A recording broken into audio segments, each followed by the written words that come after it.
On behalf of Humana, welcome to the Humana Wellness Summit. It's great to see all of you here. We have a fantastic panel lined up, and if any of you aren't into fitness and wellness now, you will be after you hear these leaders speak. I'm glad to be able to spend a few minutes with you to talk a little bit about our vision of wellness and well-being.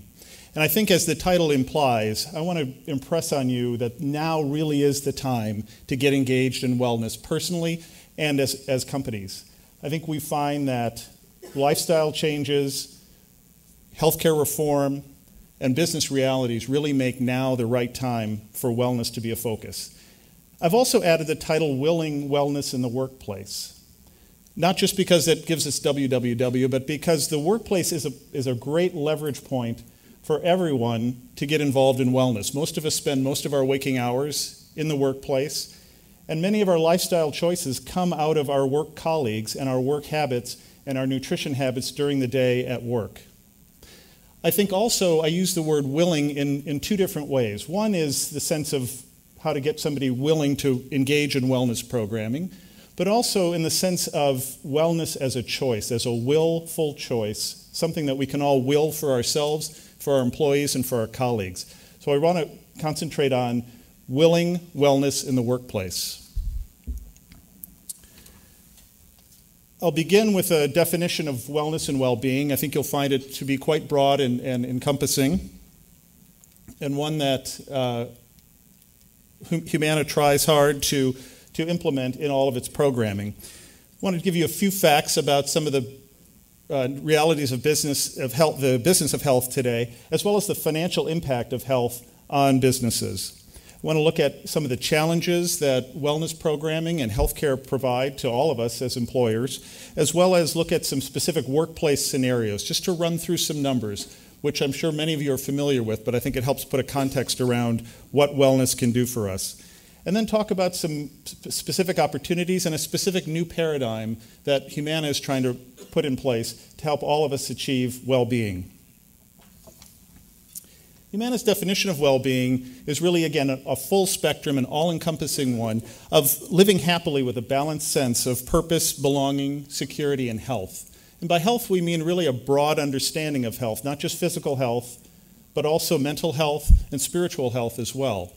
Sort of at the other end of the spectrum, we look at security, personal security, financial security, security in your environment, just a sense that your life is going okay.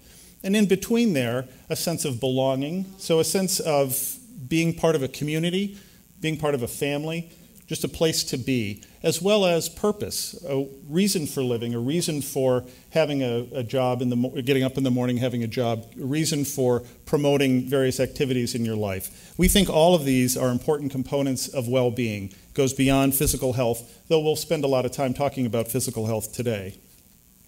Because really the reality is that physical health, as we can portray it and see it and pay for, drives a lot of business costs and costs a lot of money and time for all of us.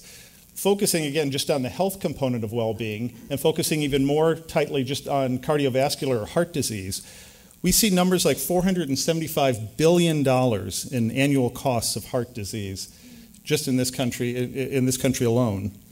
Those costs are not just direct medical costs, but also indirect costs, such as presenteeism, absenteeism, and then the payment of disability benefits, which estimates place at $160 billion. Again, these are real personal costs, not just dollars going out the door.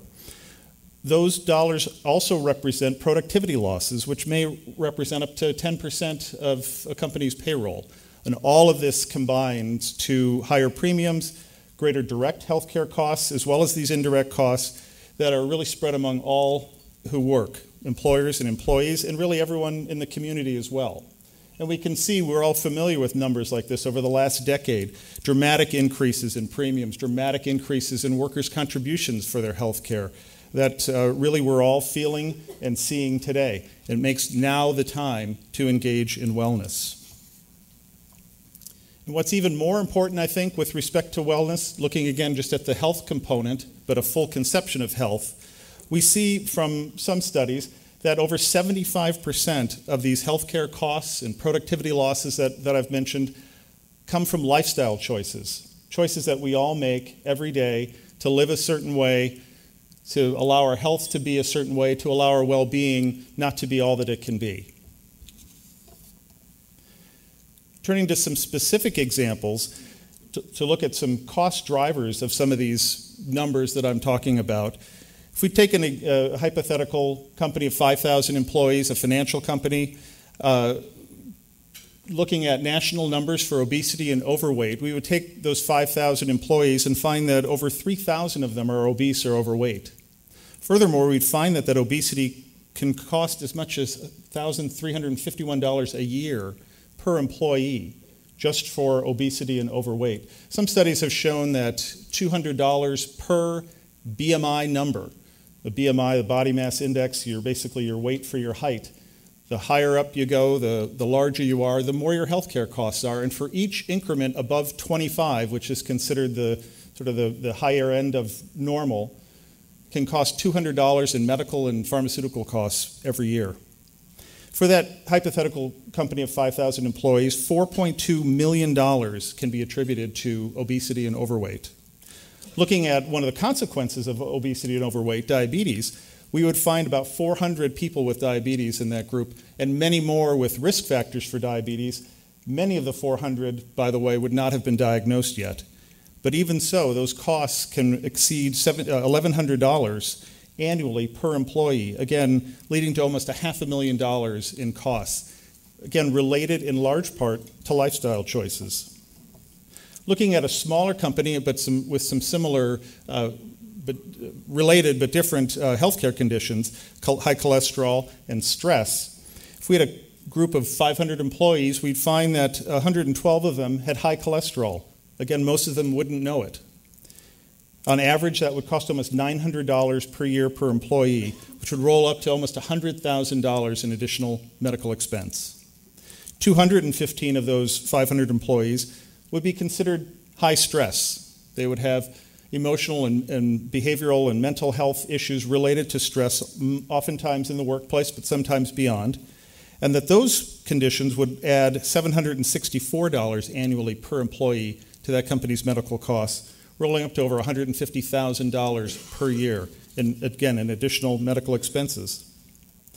And then finally, taking a smaller business of just 50 employees, looking at diabetes and stress, we'd find that even in that group of only 50 people, we'd find 4 people with diabetes. Again, some of them wouldn't know they were diabetic, and many more who were pre-diabetic that would lead to this. So just focusing on those who have the diagnosis or have the condition of diabetes, we find that $1,176 annually per employee, which could contribute more than 3% annually to healthcare claims costs. 32 of the 50 employees would be obese or overweight, again, driving additional costs. More than 29% annually could be seen as related to obesity or overweight. So these are real numbers, they're big numbers, and they're numbers that we can affect. I like this quote from Dave Honeycutt of Wellcoa. Good companies know that their employees are their most valuable asset. Great companies adopt policies that support employees' efforts to reduce health risks and are bold about motivating them through bold strategies, there's that word again, as well as bold programs and tactics. Great companies know that by improving their employees' health, they can reduce healthcare costs and improve the well-being of their employees and their employees' families, making a better, happier, more productive workforce. Again, all of these numbers are probably not new to you. Certainly the concepts are not. I've heard this morning already some of the great programs that have been initiated. So why isn't this more widely used? Why do we still see the obesity epidemic? Why do we still see unhealthy behaviors of all sorts in the workplace and elsewhere? Well, one of the things that we've all encountered, I'm sure, is the phenomenon of trying to engage people. Oftentimes we'll have a nicely constructed wellness program and have a low participation rate.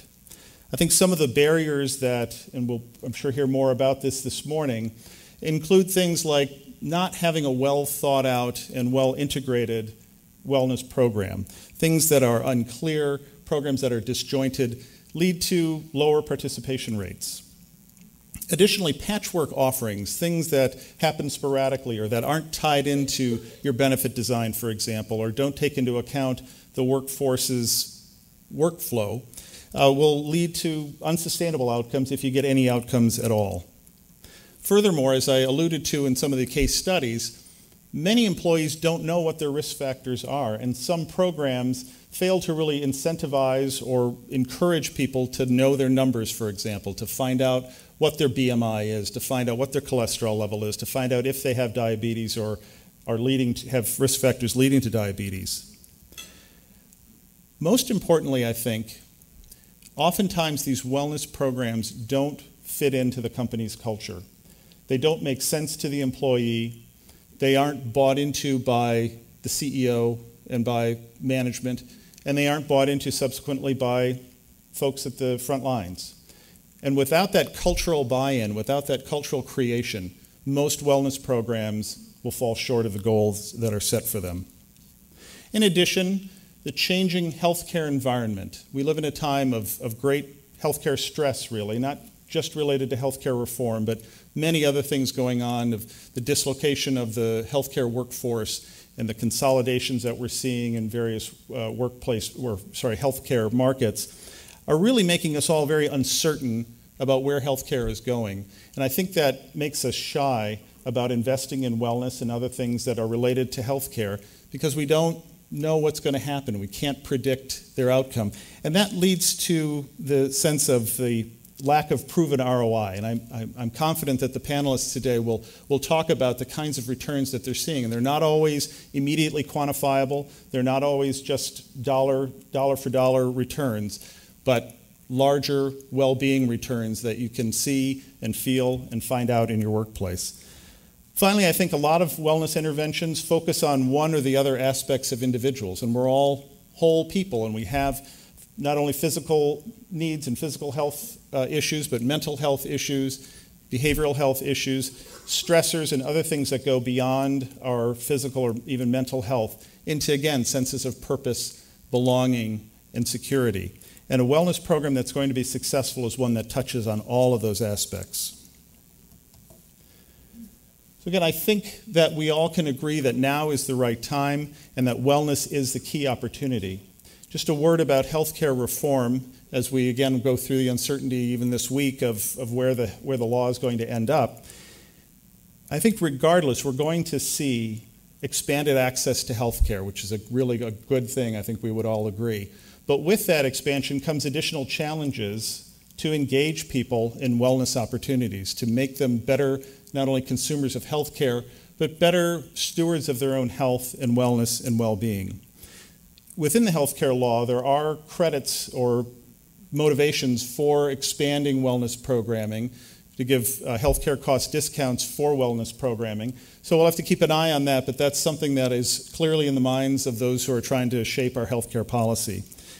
I think in the end we'll find that really an effective wellness program could be one of the only differentiators in the marketplace, at least with respect to healthcare and employee well-being. I want to close just with a few words about what we at Humana see as an effective solution and what we're working towards.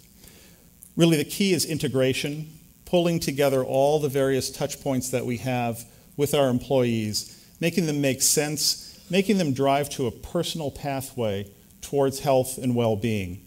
So a general program that integrates all the offerings that you have for your employees, but that can be personalized, individualized, and so that incentives can be aligned appropriately. These interventions, again, need to address the whole person, mind, heart, and body, as well as be scientifically grounded in data so that you can measure where you are, measure where you're going, and make adjustments along the way. As well, I think these programs will need to be sustainable through incentive alignment, through appropriate awards, and through consistency, and again, that building of culture. On the left, you see the orientation, the picture of what we see this eventually looking like, where we have benefit offerings that are integrated with health coaching, that are integrated with EAP support, and wellness programming in general, all coming together in a single program so that all of these incentives, all of the motivations are aligned and make sense and are sustainable. And I hope you'll agree with me that now is the time to engage in wellness, and that the workplace is the right place, and that wellness is something that we can will if we get people willing to do so, to make the right choices, to improve their health, to improve the health of their colleagues, improve the health of their community. I'm grateful to be here with you today. Look forward to talking to you more as the morning goes on. Now I'd like to welcome Steve to the podium to introduce our panelists. Thank you.